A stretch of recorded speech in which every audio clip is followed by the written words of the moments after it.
Your Excellencies, the Shanghai Cooperation Organization Foreign Ministers, SCO Secretary General, Director SCO RATS, dear colleagues, a very good morning to all of you.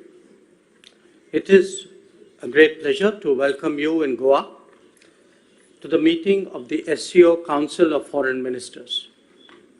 I'm especially delighted to host you under the first ever Indian presidency of the SCO.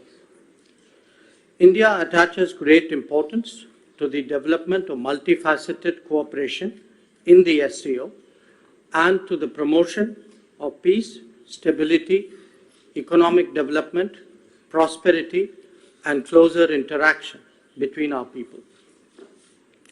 As the chair of the SCO, Prime Minister Modi has articulated India's priorities as moving towards a secure SCO.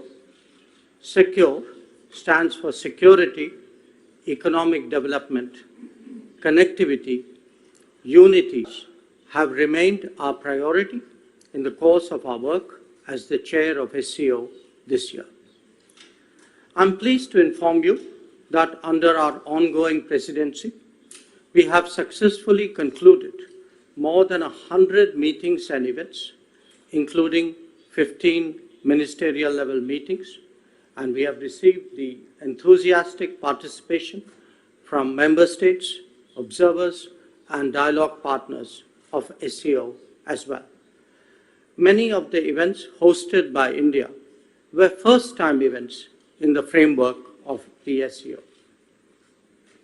Excellencies, it is gratifying to note that the further deepening of the bonds of friendship and cooperation in SCO and events like the SCO Millet Food Festival, Film Festival, Cultural Showcase at Surajkund Mela, the SCO Tourism Mart, Conference on Shared Buddhist Heritage were all successfully hosted by India.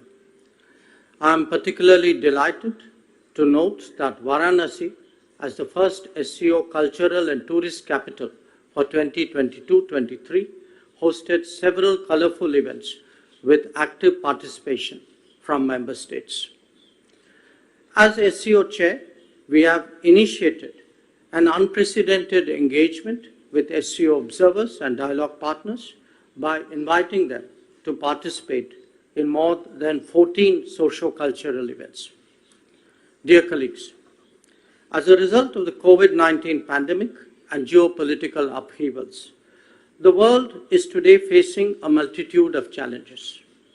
These events have disrupted global supply chains, leading to serious impact on the supply of energy, food, and fertilizers, and cascading effects on developing nations. These crises have also exposed a credibility and trust deficit in the ability of global institutions to manage challenges in a timely and efficient manner. These challenges, however, are also an opportunity for member states of the SCO to collaborate and address them collectively. With more than 40% of the world's population within the SCO, our collective decisions will surely have a global impact. Excellencies, while the world was engaged in facing COVID and its consequences, the menace of terrorism continues unabated. Taking our eyes off this menace would be detrimental to our security interests. We firmly believe that there can be no justification for terrorism, and it must be stopped in all its forms and manifestations, including cross-border terrorism. The channel of finances for terrorist activities must be seized and blocked without distinction. Members need not be reminded that combating terrorism is one of the original mandates of the SCO. The unfolding situation in Afghanistan remains at the center of our attention. Our efforts should be directed towards the welfare of the Afghan people. Our immediate priorities include providing humanitarian assistance, ensuring a truly inclusive and representative government, combating terrorism, and drug trafficking, and preserving the rights of women, children, and minorities. India has always stood for multilateral approaches to addressing global challenges and has always been a willing partner in sharing our expertise and experience. In this regard, India's own achievement in the field of startups and innovation is a remarkable journey. Today, there are more than 70,000 startups in India, of which more than 100 are unicorns. We stand ready to share our experience with member states. Colleagues, in this context, I would like to express my gratitude to all of you for supporting India's proposal of creation of 2 new working groups on startups and innovation and on traditional medicines last year. I'm happy to note that the regulations to operationalize these working groups have been approved by member states. Excellencies, SCO is in its 3rd decade of existence, and this is an opportune time for its reform and modernization to keep the organization relevant in a rapidly transforming world. I'm pleased to note that the discussions on the issues of reform and modernization of the organization have already commenced. I assure you that India will extend its constructive and active support for this process.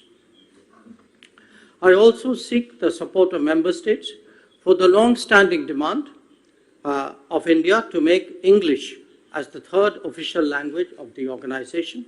This will enable a deeper engagement with English-speaking member states of the SCO and will take the work of this organization to a wider global audience. I'm happy to note that the progress on ongoing process for the admission of Iran and Belarus as full members of the SCO. I thank the Secretariat for their efforts in that direction. Similarly, I'm delighted that 4 new dialogue partners will sign the MOU for their association with SCO today in Goa. We welcome our new dialogue partners and hope to intensify engagement with them in the SCO format. Excellencies, India has proposed a New Delhi declaration as an SCO summit declaration and 4 other thematic joint statements on cooperation in de-radicalization strategies, promotion of millets, sustainable lifestyles to address climate change, and digital transformation. I seek your support in timely finalization of these documents for approval by our leaders